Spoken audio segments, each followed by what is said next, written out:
Bonsoir à tous et bienvenue. Il existe de nombreuses créatures étranges à travers le monde qui ne sont pas identifiées et qui sont dignes des pires cauchemars que beaucoup de gens affirment avoir vus, comme nous allons le découvrir. J'espère que vous êtes prêts, car il est temps de vous installer confortablement et de laisser l'obscurité prendre le contrôle. Je viens d'Alaska, je suis né dans la tribu Togateli au centre de l'Alaska en 1980. C'est à environ 80 km au sud de Fairbanks, dans une petite ville appelée Nenana. Il y a plusieurs autres tribus dans la région immédiate et il y en avait bien plus autrefois avant l'arrivée des Russes et des Américains. Je ne veux pas m'identifier par accident au cas où quelqu'un d'ici finirait par entendre ceci, mais il suffit de dire que les expériences paranormales sont naturelles, inattendues, et font partie de mon héritage ancestral. Enfant, mes grands-parents racontèrent à mon père d'étranges histoires sur les hommes bâtons, qui étaient des mangeurs d'hommes. Ils aimaient tant particulièrement la chair des enfants et les nouveau-nés étaient considérés comme des mets délicats par ces esprits de la forêt. Une fois, lorsque Ninana commençait à être colonisée par Gousok, les hommes lidaient à Blanc-I. Il y avait un chasseur qui venait de terres lointaines pour s'installer dans la nature sauvage de l'Alaska et chasser ses ours et ses orignaux. Il emmena un petit groupe de chasseurs et de guides autochtones dans la forêt, profondément à la campagne, jusqu'au marais où orignaux et ours avaient l'habitude de venir. Ils descendirent loin sur la Tatana, tirant sur chaque animal qu'ils voyaient, écureuil, orignal, loup, porc-épic. Les autochtones restaient en silencieux et guidant les hommes, craignant de remettre en question leur manière violente et gaspilleuse. Un soir tard, le chasseur ordonna à son groupe d'installer le campement pour se reposer. Ils choisirent un endroit tranquille dans un champ, où ils pouvaient voir tout autour d'eux, au cas où des loups décideraient d'essayer de s'approcher furtivement. Et ils déroulèrent leur couverture après le dîner et allèrent dormir. Laissant certains prendre des tours de garde pour surveiller les animaux, le chasseur s'était rapidement endormi, comptant sur son lit de fourrure et de couverture. Il rêvait de journées ensoleillées, parfaites pour la chasse. Le célèbre grizzly, il fut réveillé par le bruit de branches qui craquaient. Il trouva cela étrange car ils étaient dans un champ, mais peut-être que c'étaient les hommes qui ravivaient le feu. Il jeta un coup d'œil hors de sa tente pour vérifier le campement. Horreur. D'horreur, il y avait des mares de sang sur le sol, mais aucun cadavre. Il regarda alors qu'un homme enveloppé étroitement dans ses couvertures était soulevé par ce qui semblait être de nombreux petits bâtons en mouvement et emporté vers le bord du camp. L'homme se réveilla au doux balancement de son convoi et cria, alertant les chasseurs restants dans le camp qui se levèrent d'un bond et saisirent entre leurs fusils. Ils dégainèrent rapidement mais furent déconcertés quant à la cible à viser, car ils ne voyaient ensuite principalement que des bâtons sur le sol, bougeant d'une manière impossible. Ils décidèrent de s'enfuir, car il n'y avait rien de clair à viser.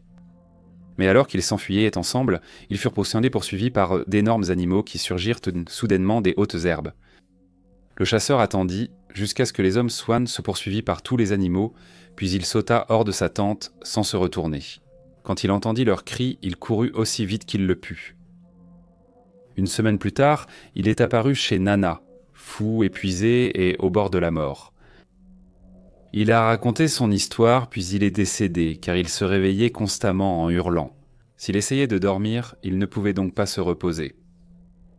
La version de cette histoire est courante dans ma famille, bien que certains détails changent selon le conteur. Mon père a vu les hommes bâtons lors d'une partie de chasse. Et comme ce chasseur apocryphe, il a été rendu fou et terrorisé par ce souvenir depuis. On dit cependant que les hommes bâtons portent différents noms, et qu'ils apparaissent aux gens sous différentes formes. Qu'il y a une certaine régularité dans leur apparition. Ils viennent généralement sous forme de bâtons qui se fondent dans les arbres ou le sol jusqu'à ce que vous tombiez sur eux, ou ils peuvent vous rendre visite sous la forme d'un animal. Cet animal est généralement décrit comme un grand cerf ou un petit élan, qui peut se déplacer incroyablement vite malgré son apparence maladroite, voûté sur ses pattes. Ils apparaissent comme des animaux pâles ou blancs. Et bien qu'ils fassent cela généralement pour intimider les hommes et les femmes, ce sont des êtres affamés qui se nourrissent des imprudents. Voir un homme bâton peut hanter une personne pendant des années ou toute sa vie par la suite, mais dans certains cas, cela est considéré comme un signe de chance. Si un homme bâton ne s'intéresse pas à vous, cela signifie que vous avez de puissants ancêtres qui vous entourent. On peut généralement anticiper l'arrivée d'un homme bâton car toute la forêt devient silencieuse autour de vous tant qu'il est dans les parages. Et parfois, ils vous parleront ou se parleront entre eux. Quand cela arrive, ils ont une voix semblable à un chuchotement rauque. Mêlé au cliquetis de branches de saule sèches, un léger bavardage. Ne campez pas là où la forêt est silencieuse et ne regardez pas les hommes bâtons dans les yeux. Car ils vous rendront fous de peur. Je n'ai jamais vu ces esprits personnellement, du moins je ne peux pas en être certain. Ma seule expérience possible avec l'un d'eux s'est peut-être produite à l'extérieur de Carson City, Nevada. Je conduisais seul dans un gros pick-up fort tard dans la nuit quand j'ai remarqué ce que j'ai d'abord pris pour un cerf sur le bord de la route. Ce n'était pas un cerf. Il courait comme un chat effrayé, restant près du sol avec un mouvement fluide, alors qu'un cerf bondirait ou galoperait en courant. Il se déplaçait aussi à plus de 50 km à l'heure. C'est un 50 km à l'heure, et quand il s'est retourné pour descendre la colline, j'ai réalisé qu'il était bien plus grand que presque tous les cerfs que j'avais vus, mais il n'avait pas de bois. S'il vous plaît, posez vos questions si vous en avez, et n'hésitez pas à partager vos propres expériences ci-dessous.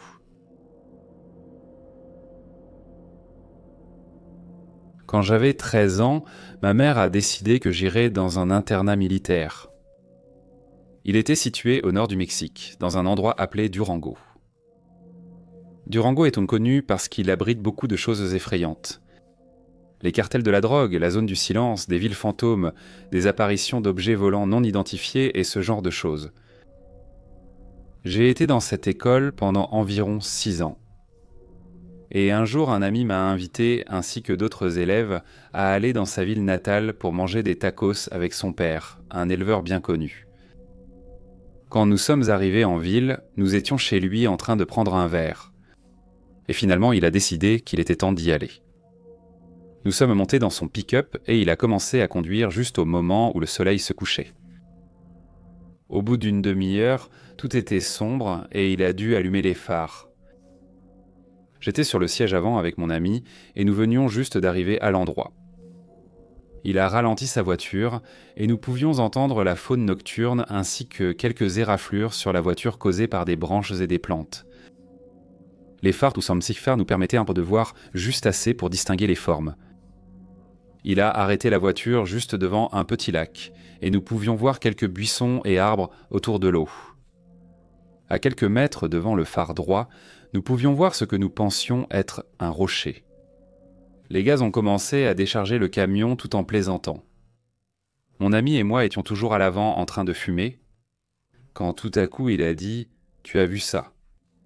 tout en pointant le rocher devant la voiture avec le bout de sa cigarette, qui venait de bouger. Comme j'ai toujours voulu voir quelque chose de paranormal, je suis resté immobile.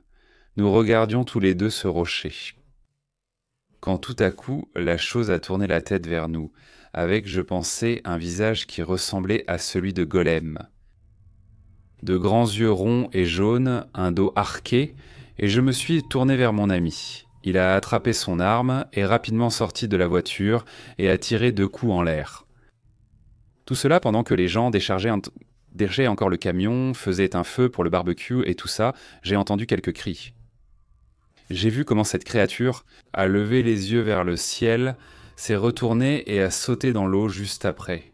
Tout le monde a commencé à demander ce qui s'était passé. Mon ami nous a dit que c'était en fait une scène courante. Il a expliqué que son père et son grand-père voyaient souvent la créature lorsqu'ils allaient à la chasse. Il a dit qu'il l'appelait ombre rana ou homme grenouille. Seuls quelques gars ont vu la chose. On avait encore les tacos et le reste. On était un peu effrayés, mais on s'est dit que l'homme grenouille monsieur devait sûrement avoir plus peur de nous que nous de lui. J'ai vu beaucoup de choses terrifiantes, étranges et bizarres à Durango, mais l'homme grenouille remporte la palme. Je suis un grand amateur de plein air de Pittsburgh, Pennsylvanie. Alors bien sûr, quand j'ai décidé d'aller à l'université, je devais garder à l'esprit qu'il me fallait absolument des bois décents à proximité. Après avoir visité quelques endroits, j'ai décidé d'aller à l'université d'Édimbourg de Pennsylvanie, ou simplement le bourg. Le plus grand avantage d'aller dans cette université, c'est que mon oncle Fred habitait là-bas et qu'il était une personnalité bien connue dans la communauté. Il possède encore aujourd'hui un magasin d'encadrement en plein centre de la petite ville. C'était un énorme avantage, car connaître des gens comme ça signifie toujours avoir plus de terrain où installer des emplacements. C'est tout ce dont j'avais besoin pour choisir mon université. Édimbourg est vraiment cool parce qu'il y a beaucoup de vieux bâtiments et des paysages plats étranges comparés aux terrains vallonnés autour de Pittsburgh, donc c'était intéressant de découvrir comment repérer le gibier que j'allais chasser une fois la saison commencée. Ma principale zone de chasse était située juste derrière la maison de mon oncle. Il a une belle cabane en rondin qui est située en retrait de la route, entourée de bois de tous les côtés. C'était vraiment magnifique. Quand il a fait construire la maison, il a fait faire la gigantesque cheminée avec des pierres plates que nous avions trouvées dans les bois derrière la maison. Lorsque j'explorais la région pour la première fois, je suis tombé sur plusieurs cercles de rochers au milieu des bois. Ils étaient assurément très anciens. Les rochers étaient assez gros, bien trop gros pour avoir été déplacés là sans raison, comme si un groupe de gars était venu camper. Il aurait fallu au moins 10 hommes sur 100 pour les déplacer, et seulement s'ils avaient intué un système de poulies ou quelque chose comme ça. Il y avait aussi des rochers plus petits, et quand je dis plus petits, je parle de quelque chose comme 300 livres, ou plus, formant des cercles à l'intérieur des gros rochers. J'ai trouvé un total de 7 de ces supports sur toute la propriété.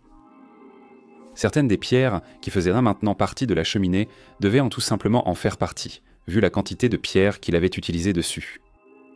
Oh, et aussi ces cercles de pierres formaient un cercle beaucoup plus grand autour des bois. Après quelques jours de repérage supplémentaires avec mon pote Brandon, nous étions sûrs d'avoir choisi notre emplacement pour notre premier jour de tir à l'arc. Nous avions hâte d'y aller. Une journée parfaite aussi, c'était génial. Ce qu'il faut savoir sur Édimbourg, c'est qu'elle reçoit plus de neige par an que la plupart de l'Alaska à cause de l'effet de lac, la neige qui traverse le lac Erie. Ce qui se passe, c'est qu'avant que le lac ne gèle complètement, l'eau, qui est plus chaude que l'air, pousse les nuages très haut dans l'atmosphère. Trop haut pour qu'ils puissent réellement produire de la neige à cause de la température très basse là-haut. Les nuages se déplacent ensuite vers l'intérieur des terres et retombent au sol. Il leur faut environ 32 km pour faire cela, et Édimbourg se trouve à environ 32 km du lac. Vous voyez ce que je veux dire. Bref, le premier jour de la chasse à l'arc, qui a lieu la première semaine d'octobre en Pennsylvanie, il y avait une fine couche de neige. C'est parfait pour la chasse à l'arc. Parce que tu peux voir les cerfs dans les bois beaucoup plus facilement et tu peux aussi voir si un animal a laissé des traces. Et si c'est le cas, elles étaient fraîches puisque la neige était tombée peu de temps avant. Nous étions dans nos arbres depuis environ 2 heures et aucun de nous n'avait rien vu. Je venais juste de raccrocher la radio avec Brandon qui était de l'autre côté de la propriété quand j'ai vu un mouvement sur ma droite, du côté du bosquet de pins. Je vois alors une branche bouger un peu et j'aperçois 4 pattes de cerf en dessous. J'ai préparé mon arc et ajusté ma position pour pouvoir tirer proprement sur le cerf. À environ 5 mètres de hauteur dans un arbre, j'ai fait cela très prudemment. Environ 1 minute plus tard, alors que je cherchais le moindre mouvement, j'ai perdu de vue les 4 pattes dans le fourré. C'était prévisible car l'endroit où le cerf se trouvait est une zone d'alimentation courante pour eux, alors j'ai attendu peut-être 1 minute de plus. Ensuite, j'ai de nouveau aperçu un mouvement. On aurait dit que le cerf allait sortir du fourré pour entrer dans une zone boisée plus dégagée, le mouvement que j'attendais. Alors que je levais mon arc en position de tir complet, j'ai été stupéfait par ce que je voyais. Là où le cerf aurait dû se trouver, il y avait un homme étrange en plus. Cela n'aurait jamais dû arriver. S'il y avait eu un homme près de l'endroit où se trouvait le cerf se serait enfui depuis longtemps, effrayé et retourné dans les broussailles. J'ai reposé mon arc sur le crochet que j'avais vissé dans l'arbre, puis j'ai porté mes jumelles à mes yeux. À seulement 35 mètres, je pouvais maintenant voir en détail son apparence physique. Il était plutôt rond, avec son ventre qui menait la marche. Il portait une chemise blanche à manches longues, avec des volants au milieu, exactement comme la chemise de pirate dans cet épisode de Seinfeld, si certains d'entre vous l'ont vu. Elle était rentrée dans un pantalon épais en toile marron, lui-même rentré dans des chaussettes blanches juste en dessous de ses genoux. Plus bas, là où ses chaussures auraient dû être, il n'y avait absolument rien. Il n'avait absolument pas de pieds, pas de mollets, pas de tibia, pas de chaussures, et les yeux grands ouverts, j'ai murmuré pour moi-même « Qu'est-ce que c'est que ce délire ?» Au lieu de marcher, il semblait flotter à travers la forêt, allant de droite à gauche. C'est à ce moment-là que j'ai commencé à remarquer d'autres choses extrêmement étranges chez lui. J'ai regardé sa tête à travers les jumelles. Elle était penchée en arrière, son menton reposant sur le bas de son cou. Son nez très large, rouge et bulbeux pointait vers le ciel. Un air un peu snob dans l'ensemble. Mais ses cheveux étaient recouverts par une perruque comme celle que portent les juges en Angleterre. Une perruque blanche avec 3 boucles sur le côté, là où ses oreilles auraient été. J'ai remarqué qu'il ne semblait pas flotter à travers la forêt. Il flottait à travers la forêt. Ses bras restaient collés contre ses flancs, immobiles pendant qu'il avançait. Il ne baissait jamais les yeux non plus. Sa tête inclinée ne lui permettait de regarder que vers le haut. Ce n'est pas un animal de compagnie, car il regarderait constamment vers le bas et autour de lui pour repérer les obstacles sur lesquels vous pourriez trébucher. Tout cela s'est passé en environ 20 secondes. Il était sorti du fourré derrière un chêne de taille moyenne. Puis lorsqu'il a atteint le chêne suivant, il n'en est jamais ressorti. J'ai regardé avec un étonnement absolu pendant encore 5 secondes, attendant qu'il sorte de sa cachette pour que je puisse le revoir. Cela n'est jamais arrivé. J'ai raconté à Brandon ce qui venait de se passer, et on s'est tout de suite moqué de moi. Je m'attendais à ce que ce soit ce qui passerait à la radio après que j'ai fini de parler. Il disait juste que j'aurais dû prendre une photo du seul cerf, humain ou mien, qu'il restait encore dans le monde. Je lui ai dit qu'il ne rirait pas, quand l'outil-cerf viendra près de son mirador, et lui a botté le derrière pour le faire tomber. Même si c'était en plein milieu de la chasse, j'ai dû descendre pour voir ce qui venait de se passer. Je connaissais son itinéraire. Non seulement je verrais ses empreintes dans la neige, mais il aurait aussi été très facile de voir des traces encore plus nettes, en raison du fait que la zone où nous étions était pleine de boue. Même un fichu colibri aurait laissé des traces dans ce bourbier. Comme vous l'avez probablement deviné, quand je suis allé à l'endroit où il se trouvait, il n'y avait rien. Je n'ai vu aucune trace de lui, ni de cerf, ni de quoi que ce soit. J'étais complètement stupéfait. Ce qui s'est passé plus tard cette nuit-là était tout aussi effrayant. Donc après avoir fini d'examiner la neige boueuse où l'homme aurait dû laisser une sorte d'empreinte, je suis retourné à mon mirador et j'ai grimpé de nouveau à la hauteur d'où je chassais plus tôt. J'ai appelé Brandon à la radio pour lui dire que j'étais de retour dans l'arbre, en sécurité. Nous faisions toujours cela par précaution, au cas où quelque chose arriverait pendant que nous grimpions à l'arbre. Ou en sécurisant la plateforme du mirador portatif. Le copain de mon vieux, Bunky, a en fait sauvé son œil gauche d'être complètement aveugle et inutile. Il s'entraînait à tirer depuis une plateforme surélevée quand il a glissé et est tombé, enfonçant un bâton directement dans son globe oculaire en touchant le sol. Cela n'a rien à voir avec l'histoire, mais tous les chasseurs parmi vous devraient adopter cette pratique. Plus on en sait, mieux c'est.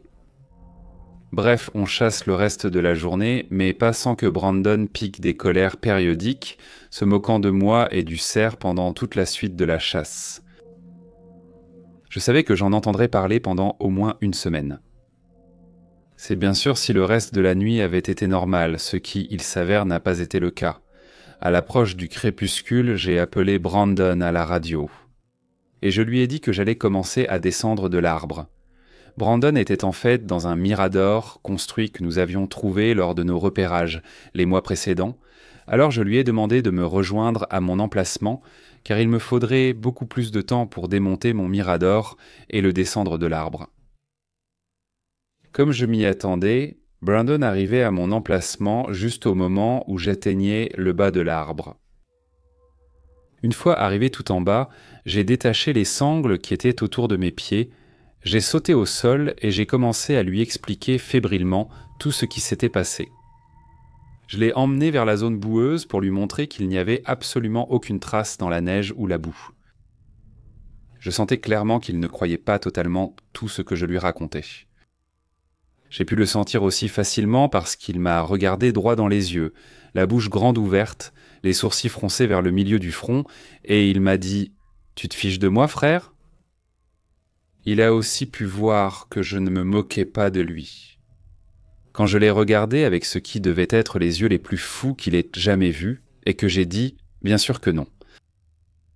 Quand il a compris que j'étais à 100% sérieux, il a commencé à repenser à tout ce que je lui avais dit auparavant, et on a échangé, essayant de donner un sens à ce que j'avais vu. Pendant que nous parlions ensemble, nous n'avions pas remarqué que la nuit était déjà tombée. C'était vraiment une nuit à la Stephen King, noire sans étoiles. Comme nous cherchions des indices laissés par le type fantôme, nous étions dans un coin de forêt que nous ne connaissions pas très bien. On était peut-être assez près de mon mirador, mais une fois la nuit tombée dans les bois, c'est une toute autre histoire. Pourtant, la parcelle de forêt où nous étions était entourée par un triangle de routes.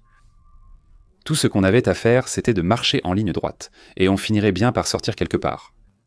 Sur l'une des routes, puis il suffisait de la suivre pour retourner chez mon oncle. Alors, nous avons commencé à marcher.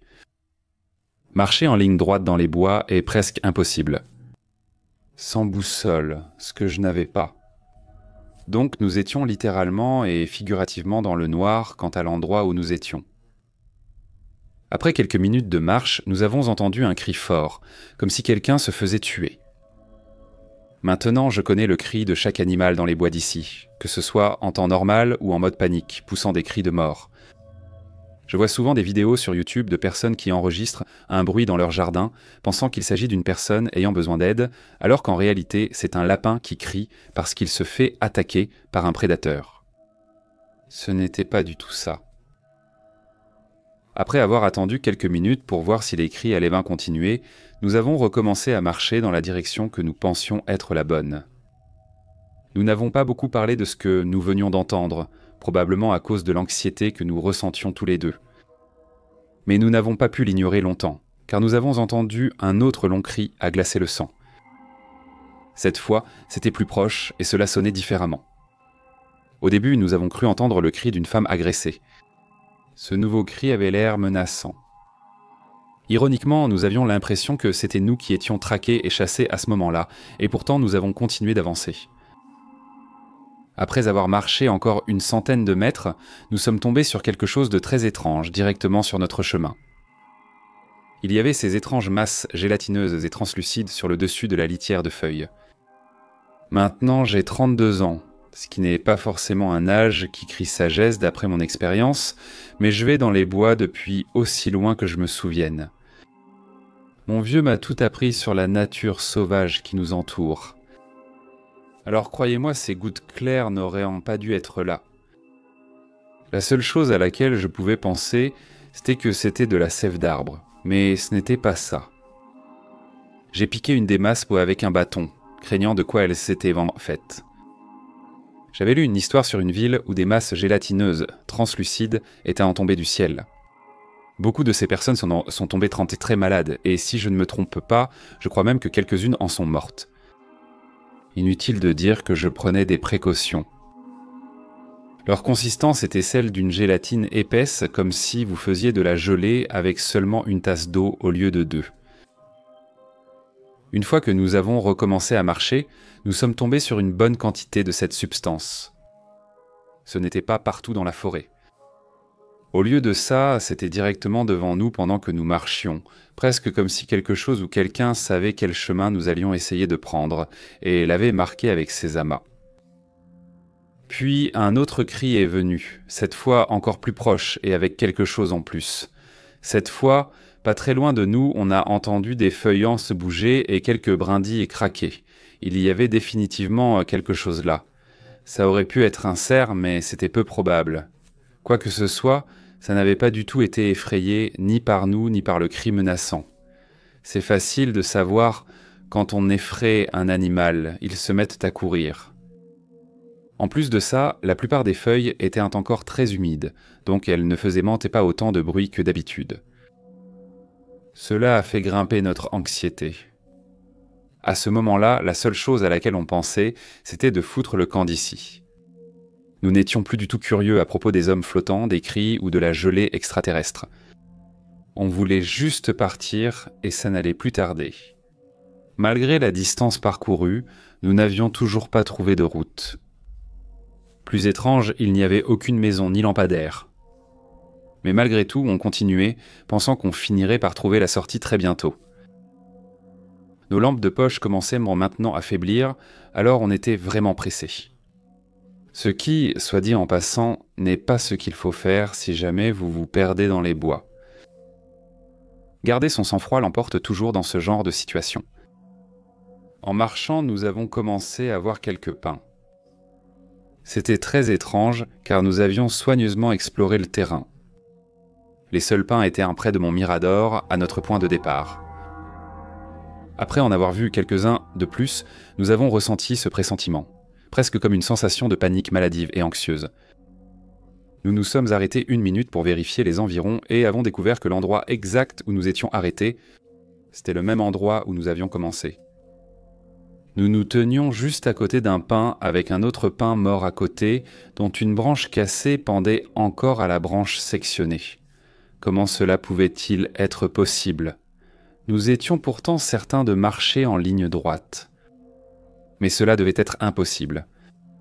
Puisque nous avions fait un cercle, nous n'avions absolument aucune idée de comment cela avait pu arriver. Surtout que nous étions exactement à l'endroit d'où nous étions partis. C'était aussi très étrange. Nous avions vu mon mirador qui était toujours accroché à l'arbre, il était très proche de nous, mais quand nous avons commencé à partir, il avait complètement disparu. Nous nous sommes approchés de celui-ci. Et nous avons immédiatement trouvé le sentier que nous devions prendre pour sortir des bois. Il menait directement à l'arrière-cour de mon oncle. Le sentier passait en fait juste à côté du pin vivant sous lequel nous nous étions tenus. Il est impossible que nous ayons manqué ça dès le début. Pour ajouter à l'étrangeté, alors que nous marchions à peine une vingtaine de mètres sur le sentier, nous voyions clairement la lumière de mon oncle qu'il avait au-dessus de son garage pour éclairer son allée. Nous étions stupéfaits, mais au moins nous avons pu sortir. Sur les 100 derniers mètres du sentier, nous avons trouvé d'autres amas de gelée claire directement au milieu du passage. C'était vraiment fou, ils n'étaient pas là quand nous sommes entrés. Nous avions tous les deux emprunté le sentier en entrant dans les bois et nous les aurions forcément vus. Nous n'avons plus entendu de cris après le moment où nous avons entendu le bruissement des feuilles et les branches se casser. Mais nous avions un fort sentiment d'être observés quand nous étions encore dans les bois, et ce sentiment était encore plus intense. Quand nous avons mis le pied dans le jardin de mon oncle. C'est en haut de ma liste des expériences les plus effrayantes que j'ai vécues dans les bois. Je n'ai aucune explication pour aucune de ces choses, ni pour le type fantomatique flottant, ni pour les cris ou les masses gluantes, ni pour le fait de s'être perdu dans les bois, ni pour le cercle de rochers. Je souhaite entendre des témoignages de personnes ayant vécu une expérience similaire. Il doit bien y avoir une explication, mais pour l'instant, tout ce que j'ai, c'est mon histoire sur ce qui s'est passé cette nuit-là, et, heureusement, une autre personne qui l'a vécu avec moi.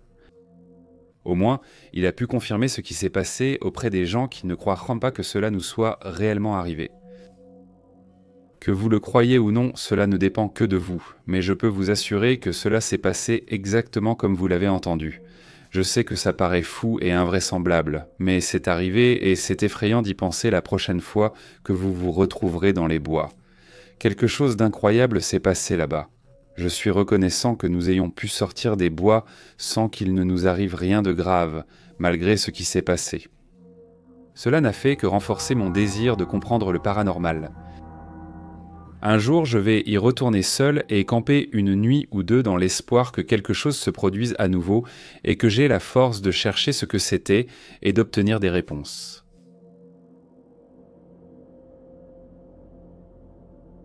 Je vis en Russie et ma rencontre a eu lieu il y a environ 1 an en février. Je marchais le long de la berge à 10 heures du soir. Il faisait déjà sombre et il n'y avait personne autour. Il y a une route qui a 3 niveaux, une grande rue. Ensuite, elle descend vers une plus petite et enfin la digue qui se transforme en un petit sentier à travers une neige épaisse. Imagine juste, tu marches dans une zone industrielle où il y a à peine des lampadaires, pas de gens, et à ta gauche il y a une petite forêt et à ta droite il y a une rivière. Donc je marchais sur le sentier. Quand j'ai vu cet homme, toute son apparence m'a tout de suite alerté. Il avait des skis mais essayait de marcher. Comme s'il était sans eux dans la neige profonde. La neige lui arrivait jusqu'aux genoux, et j'ai vu à quel point il faisait des efforts pour ne pas tomber et continuer à avancer. Il n'y avait aucun moyen d'éviter cette personne, car c'était un petit sentier à travers la neige. Il me fixait du regard en souriant. Je ne sais pas si c'était d'une manière prédatrice, mais il y avait quelque chose d'étrange dans son sourire. Je me suis dit, bon, si jamais il se passe quelque chose, je peux le pousser et courir, puis continuer mon chemin. Quand j'étais juste à côté de lui, c'est arrivé. Tout s'est passé en environ 3 secondes. Je surveillais chacun de ses gestes du coin de l'œil et, en un instant, il a disparu. Il n'y avait nulle part où se cacher. Les arbres offrent au moins 100 mètres de visibilité et se cacher dans la neige n'est pas une option. On te verrait quoi qu'il arrive. Il était parti. J'ai légèrement tourné la tête dans cette direction. J'ai aperçu quelque chose juste derrière moi. Un homme bâton. Il était entièrement noir, environ de ma taille, voire légèrement plus grand. Très mince, avec une grosse tête et absolument pas de cou. Il se tenait dans une position très menaçante, les bras écartés comme un animal prêt à attaquer. Cette silhouette ressemblait à une image imprimée directement dans l'air. Je croyais que les objets 2D devaient avoir une épaisseur matérielle, même infime, comme une feuille de papier. Mais non, cela avait l'air complètement différent. J'ai détourné la tête et j'ai commencé à courir vers le 2e niveau de la route. En arrivant, je me suis retourné. Cette chose regardait depuis derrière un arbre et quand je l'ai repérée, elle s'est cachée derrière. À ce moment-là, j'ai vraiment cru que j'allais mourir, c'était sûr. Et quand je suis arrivé au 3e niveau, quelques voitures passaient, alors ça m'a un peu rassuré. Je me suis retourné, l'homme bâton se tenait à l'endroit où j'étais 1 seconde plus tôt, c'est bien ça. Au milieu de la route, tout le paysage avait l'air tellement irréel qu'à un moment donné, j'ai remis en question ma santé mentale. Cette fois, j'ai gardé le contact et j'ai essayé d'examiner la chose. Cet homme bâton bougeait légèrement d'avant en arrière, mais tout son corps avait une silhouette noire très stable. J'ai eu un sentiment qui me disait que je ne devrais pas voir ça. Puis mes instincts de survie ont commencé à brouiller mon esprit, me disant de fuir. Et c'était aussi comme le sentiment qu'il m'avait trouvé. Imaginez la sensation que vous ressentez quand vous jouez à cache-cache et que ton cousin met beaucoup de temps à trouver quelqu'un, alors tu restes assis quelque part pendant 20 minutes. Au début, tu ressens le plaisir du jeu, mais ensuite, à mesure que le temps passe, tu t'ennuies et quand il te trouve enfin, c'est presque un soulagement. Je pense que quelque chose a essayé de m'empêcher de partir, parce qu'à un moment donné, il y avait un petit désir de m'en approcher. De toute façon, il était évident que ça me suivait, et le truc c'est que j'habitais tout près de cette zone. Je ne savais pas quoi faire, soit errer dans les rues, pour qu'il me perde de vue, soit rentrer directement chez moi. Cette chose saurait où j'habitais. J'ai décidé de courir vers un endroit sûr immédiatement sans me retourner. Et oui, ce n'était pas la fin. Cette nuit-là, j'ai eu une paralysie du sommeil. Je me souviens d'être allongé dans mon lit, écoutant le bruit de l'eau de mon aquarium. Quand soudain, il s'est arrêté. J'ai cru que quelqu'un tentait d'attirer mon attention. Alors j'ai ouvert les yeux. Et juste à côté du lit, il y avait la même silhouette noire. C'était ça. La fin de ma vie.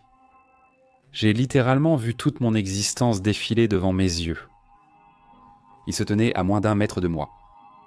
Et puis il s'est transformé en brouillard et a commencé à remplir mes poumons en passant par mon nez et ma gorge. Quand il était entièrement à l'intérieur de mon corps. Je me suis réveillé ou je n'ai pas dormi du tout. Je ne sais pas. En fait, je n'ai remarqué aucun changement chez moi depuis. Toute cette rencontre était très différente de tout ce que j'ai vu dans ma vie. Il y a des choses que tu n'as jamais vécues auparavant, donc tu ne sais pas vraiment quoi penser ou ressentir, et tu es rempli de curiosité. Je suis un peu perturbé. Est-ce qu'un jour je me retrouverai au milieu de nulle part, m'approchant d'une personne au hasard avec des skis aux pieds, puis disparaissant l'instant d'après ? Ce rêve voulait-il dire quelque chose ou était-ce juste un rêve ? Je me rappelle à peine le visage de cet homme. Ça en a été une expérience terriblement étrange et déroutante, et si quelqu'un a vécu quelque chose de similaire, j'aimerais beaucoup l'entendre, pour savoir que je ne suis pas le seul.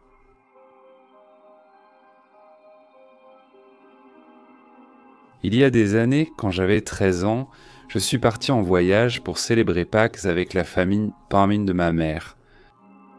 C'était une tradition pour nous d'aller pique-niquer au milieu d'un grand champ, à 40 minutes de chez ma grand-mère. Le champ se trouve au beau milieu de la campagne mexicaine. Ce jour-là, mes cousins et moi sommes devenus très curieux à propos d'une petite colline que nous pouvions voir depuis le champ. Elle attirait toujours notre attention parce qu'on aurait dit qu'un géant en avait pris une énorme bouchée. Je sais qu'il y a plusieurs années, elle servait de carrière de pierre. Bref, on a décidé d'enquêter et on est parti du pique-nique. Nous avons marché 20 minutes, traversé une route et monté une colline. Une fois là-bas, nous avons commencé à chercher un moyen de franchir une clôture métallique qui nous empêchait d'entrer dans la mine proprement dite. Et finalement, nous avons trouvé un trou dedans. Ma cousine enregistrait avec son téléphone portable pendant que nous faisions des blagues et que nous agissions comme des adolescents gênants, tout à fait normaux. Quand soudain, elle s'est figée et a chuchoté « Hé, il y a quelque chose dans les rochers !» Et elle a pointé sa caméra vers la paroi rocheuse derrière nous. Au début, je pensais crânement qu'elle plaisantait, mais quelque chose dans son expression semblait étrange. Alors je me suis retourné et il y avait un hybride humain-chien qui nous regardait depuis un trou dans les rochers, à environ 20 à 30 mètres au-dessus du sol. Il avait une peau rose pâle et ridée, un long museau, de longues oreilles, des yeux blancs et des mains avec de longs ongles. Il n'avait pas de cheveux et il restait immobile, nous observant simplement. Après ce qui a semblé être une éternité, la créature étrange est finalement retournée dans le trou et nous avons commencé à courir vers l'endroit du pique-nique.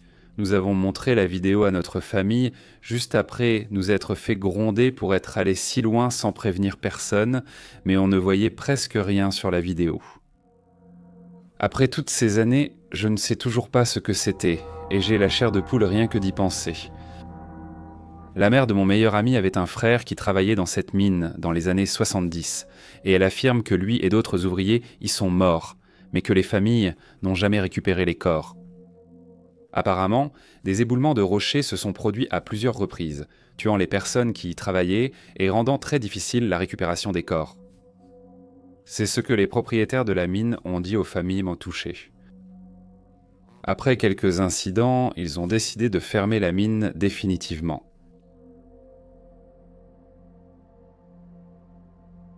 À l'université, je vivais en haut d'une route de montagne, mais j'étais quand même à seulement 5 minutes de la ville en descendant un sentier à travers les bois. Il y avait un chêne de plus de 100 ans dans la cour, un porche en pierre construit à la main. Je vivais dans le studio qui était à l'extérieur de la maison principale. La maison principale était hantée, mais ma cabane était confortable. Les bois là-haut étaient étranges aussi. Je ne suis jamais vraiment allé dans la maison principale, après tout, mais les trois qui y vivaient disaient que certaines nuits, on ne pouvait pas dormir à cause de tout le bruit. Les planches du plancher qui craquaient, les coups et les bruits sourds. Mes expériences se sont passées dehors.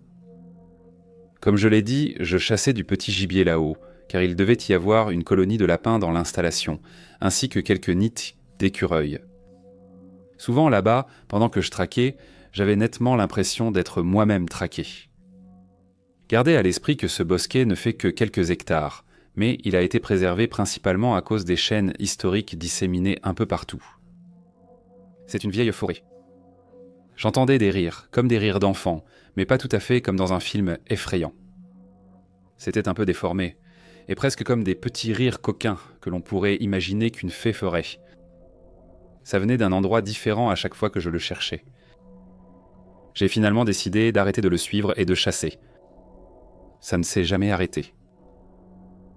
Parfois, je passais un après-midi en ville à boire un verre ou à traîner chez mon ami. Je finissais par partir avec assez de courage liquide pour remonter le sentier dans le noir. Ce rire était remplacé par du bruit, comme si des choses couraient tout autour de toi et se précipitaient entre les arbres. Je suis un homme de plein air depuis longtemps et je sais que la forêt est bruyante la nuit, surtout dans le sud des Appalaches. Mais là, c'était différent. C'était un silence de mort dans ce coin-là la nuit, à part ces allées et venues précipitées de pas invisibles. Rien à voir avec du gibier qui s'enfuit. Les cerfs s'enfuient et font du bruit en le faisant. Mais ces pas-là, c'était comme si quelque chose, ou plusieurs choses, couraient rapidement autour de moi.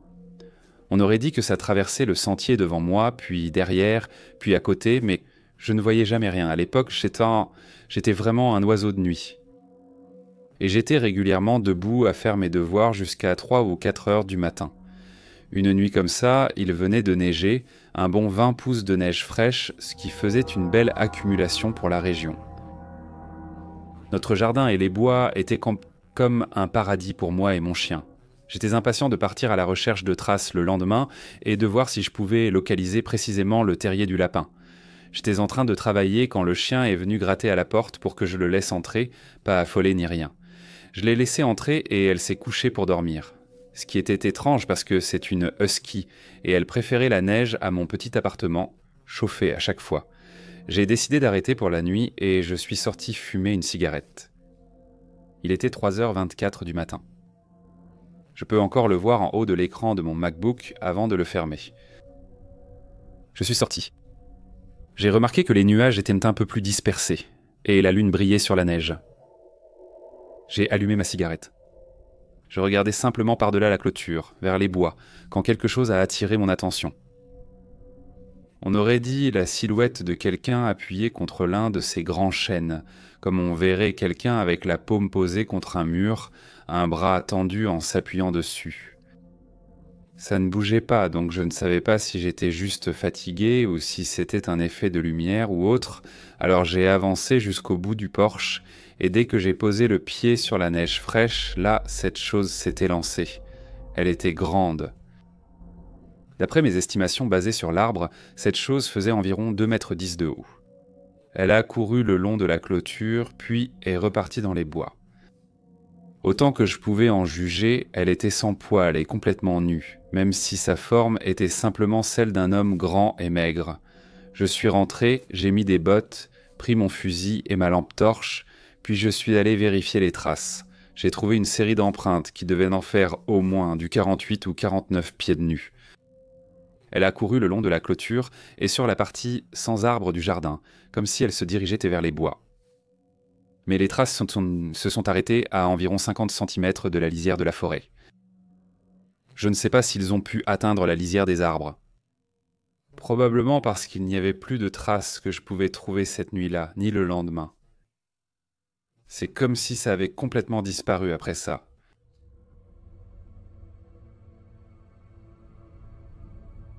Le Wyoming est l'un des plus grands États d'Amérique, couvrant près de 98 000 miles carrés. Malgré sa taille, le Wyoming compte moins de 600 000 habitants, ce qui en fait l'un des États les moins peuplés des États-Unis. Son histoire est riche et aussi sombre que le charbon qui remplit le flot sans fin de wagons serpentants à travers les plaines de l'Ouest. De nombreuses batailles ont eu lieu et beaucoup de sang a été versé, tant par l'homme blanc que par les Amérindiens, dans la lutte pour les terres et leurs ressources. Donc, comme vous pouvez bien l'imaginer, de nombreux habitants pensent que la Terre est maudite.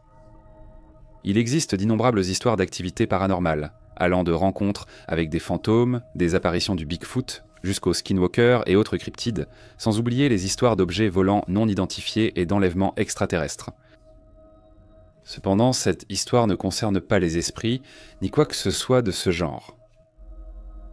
Quand j'étais enfant, ma famille allait souvent camper au lac de Smet, juste à l'extérieur de Buffalo. Ces sorties en camping incluaient souvent des balades en bateau pour faire du ski nautique ou pêcher. Lors d'un voyage en particulier, mon père et moi étions en train de pêcher au milieu du lac. L'eau était si calme et immobile qu'elle ressemblait presque à du verre. L'éblouissement causé par le reflet du soleil de la mi-été sur l'eau était presque aveuglant. Pourtant, nous parlions paresseusement de tout. Et de rien. Je me souviens que mon père a fait remarquer qu'il trouvait plutôt étrange que les poissons ne mordaient pas du tout. Il a dit cela comme si quelque chose les avait effrayés.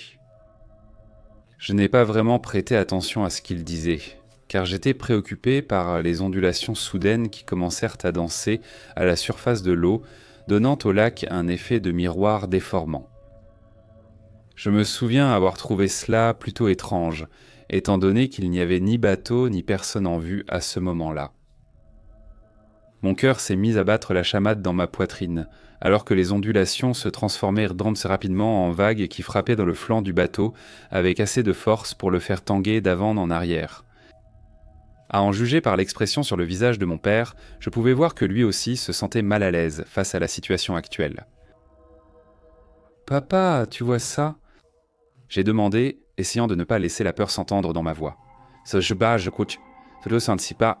Je vois, c'est tout ce qu'il a pu dire, ses yeux balayant nerveusement le lac. Je devrais préciser que le lac est censé avoir une profondeur moyenne de 70 pieds et atteindre 130 pieds à son point le plus profond. D'autres disent que personne ne sait vraiment quelle est sa véritable profondeur. Il y a de nombreuses histoires sur une créature appelée Sméti. Les descriptions de la cryptide sont aussi variées que les témoignages. Certains le décrivent comme une anguille géante à tête de cheval, tandis que d'autres disent beaucoup qu'il ressemble à un énorme alligator. La plupart des témoins décrivent le monstre comme une créature classique du style du monstre du Loch Ness. Gardez à l'esprit que j'avais entendu toutes ces histoires et je croyais vraiment qu'il ne s'agissait que de légendes. Cependant, tous les doutes que j'avais ont été balayés lorsque j'ai vu ce qui ressemblait à la tête et au cou d'un énorme monstre marin sortir des profondeurs à environ 50 mètres du bateau. Alors que nous regardions en silence, la créature dérivait paresseusement à la surface de l'eau comme si rien ne pouvait la déranger. Inutile de dire que mon père et moi étions littéralement morts d'excitation et de peur. C'est mon père qui a brisé le silence en premier. Eh bien, ça alors. Ça existe vraiment. Ouais. Aucun de nous n'avait pensé à apporter un appareil photo, donc il n'y avait aucun moyen de capturer une image de la rencontre. Pour être honnête, même si nous en avions eu un, nous étions tous les deux tellement secoués que je doute que l'un de nous aurait réussi à prendre une photo correcte.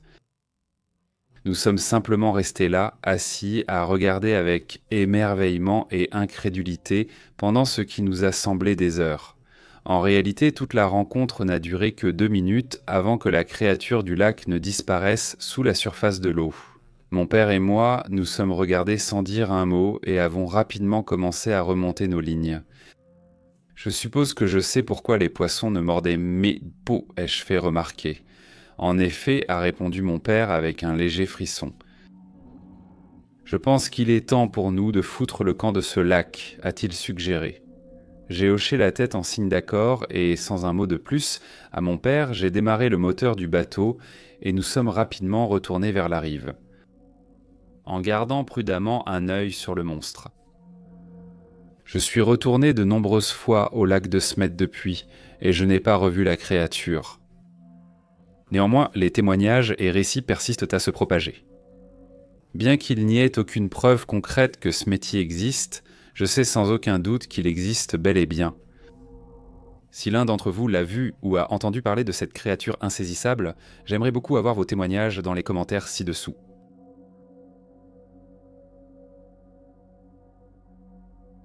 Je visitais mon cousin chez lui.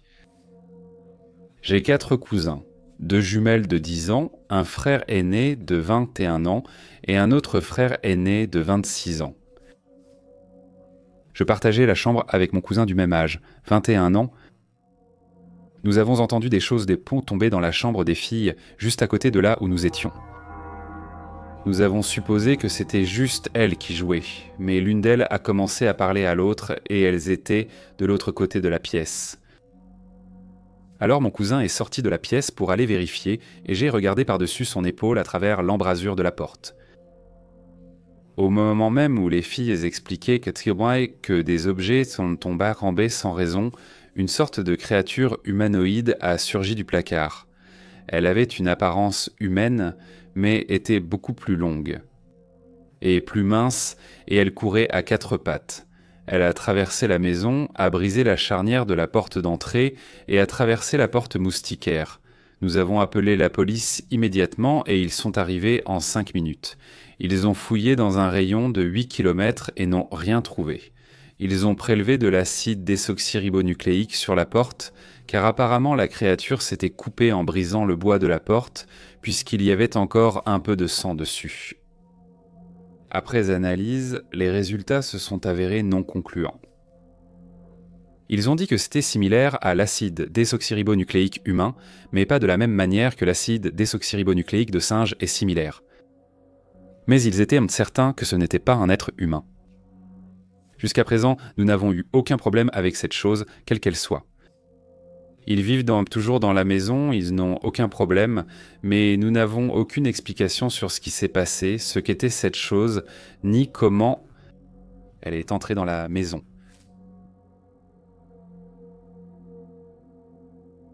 Derrière ma propre propriété de 30 acres, il y a un grand bosquet d'eucalyptus. Je marchais là-bas pour aller à la rivière parce que mes amis et moi allions boire quelques bières et simplement nous détendre près de la rivière. Mais quand nous sommes passés près des arbres, ceux devant lesquels je suis passé des milliers de fois sans rien d'étrange, j'ai cru voir un petit enfant jeter un coup d'œil derrière l'un des plus grands arbres. Alors j'ai dit à mes amis de regarder juste là où l'enfant ou quoi que ce soit se cachait. Et une créature humanoïde d'environ 1,20 m a jeté un coup d'œil avec une couleur blanche pâle, presque grisâtre. Elle avait une tête étrange et honnêtement, c'est tout ce que je peux décrire parce que au moment où je l'ai vue, mes cheveux se sont dressés sur ma tête et j'ai couru aussi vite que possible jusqu'à chez moi pour prendre une arme. On passe encore devant ces arbres pour aller à la rivière, mais jamais sans armes à feu. J'aurais aimé ne pas avoir eu aussi peur, parce que je pense que j'aurais dû filmer ça.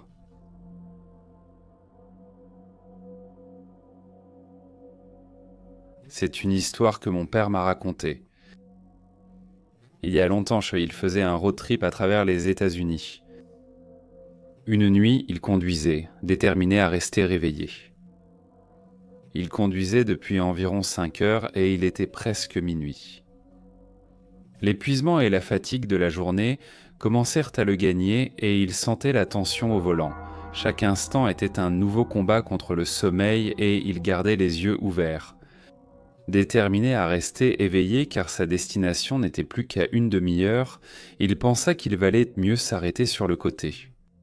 Pour une brève pause, il s'est donc arrêté sur le bord de la route. C'était un endroit assez désert. Et il n'y avait aucune autre voiture. Il s'arrêta et regarda autour de lui. Et il faisait nuit noire. La lune était haute dans le ciel, mais à part cela, elle n'éclairait que très peu la zone environnante. Il sortit de sa voiture, glissa la main dans sa poche et tâtonna pour sortir un paquet de cigarettes, en prit une et l'alluma. Tout en soupirant profondément, Il avait vraiment besoin de tenir encore une demi-heure. Alors qu'il se tenait là, pensant à ce qu'il allait faire demain et rêvant du confort d'un lit pour la nuit, entendit-il quelque chose au loin?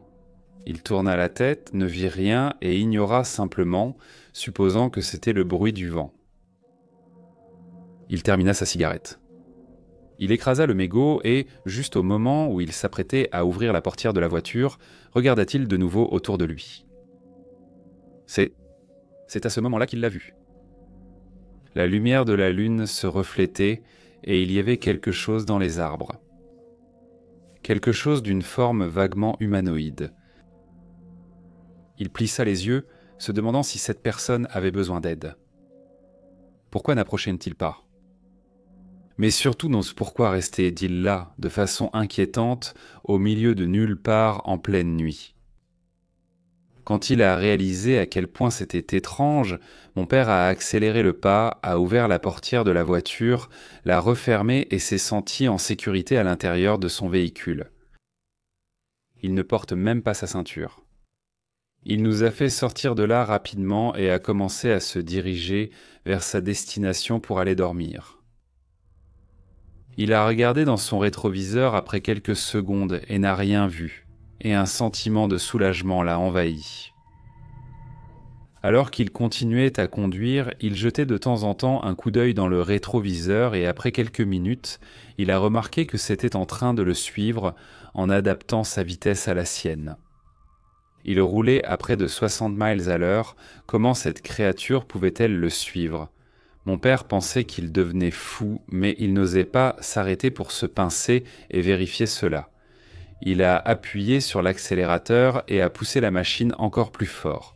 70, 80, 90 miles à l'heure, sa voiture souffrait vraiment maintenant. Et pourtant, cette créature ne semblait pas ralentir. Sa vitesse restait la même tout le temps. Et alors que mon père appuyait de plus en plus fort, jusqu'au point où la voiture ne pouvait plus accélérer. Il a juré qu'il pensait que la créature gagnait du terrain sur lui. Mon père était absolument mort de peur. La peur, la panique et la terreur l'envahissaient complètement dans son esprit.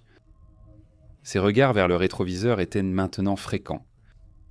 Sa peur le submergeait, son cœur battait la chamade et il ne savait pas quoi faire, et aussi soudainement que la créature avait commencé à le suivre, elle disparut.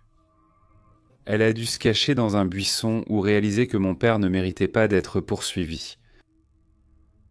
Il n'a pas ralenti, il a continué à la même vitesse pendant plusieurs heures et il a décidé d'oublier son petit hôtel pour la nuit. Et il a continué à conduire jusqu'à ce qu'il atteigne la maison de son ami. Il s'est évanoui en arrivant chez lui vers 8 heures du matin le lendemain. La peur l'a tenu éveillé toute la nuit et il m'a dit qu'il ne remettrait jamais les pieds hors dans cette région des États-Unis. Et il m'a averti que si jamais je me retrouvais sur une route isolée, au beau milieu de la nuit, il faut continuer à avancer et rester vigilant quant à ce qui m'entoure. Qui sait si cette créature, quoi qu'elle soit, rôde toujours dans les parages. Il ne sait pas comment elle pouvait aller aussi vite.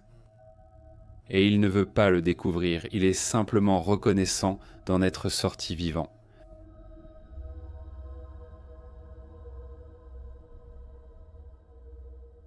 Cette histoire a été transmise dans ma famille, ils l'appelaient le diable des Indiens. Tout ce que je sais, c'est que mon arrière-arrière-arrière-grand-père courtisait sa femme et devait marcher 12 miles sur l'ancienne route de l'île. L'histoire raconte que quelque chose a surgi des arbres devant lui. Cela avait les mains, les pieds et le visage d'un homme, mais le corps d'un singe. Ça l'a suivi sur des kilomètres en se moquant de lui, puis en s'enfuyant. Les peuples autochtones locaux l'appellent un diable. Et ils disaient toujours à leurs enfants de rester près d'eux, sinon ça pourrait les attraper. Ils connaissaient cette chose, alors j'ai demandé à papy ce qui s'était passé, et il a dit que mon arrière-arrière-arrière-grand-père était tellement bouleversé qu'il est resté alité pendant 4 jours. Il a ensuite rassemblé un groupe d'hommes, et ils l'ont traqué et l'ont abattu.